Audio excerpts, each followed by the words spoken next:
Салам достор.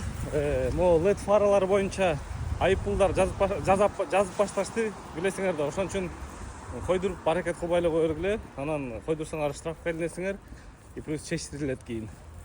Азыр уже жана Сосновканын постторунда айыппулдарды салып атышат жестко эле. Өзгөчө трассада аябай эле мешать этет го, көзүң алып.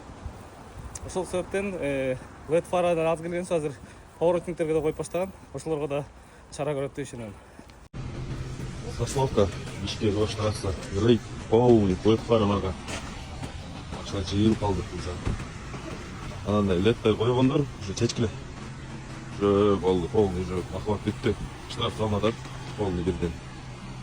Машина кеңириз болот берин. Колун чечтип.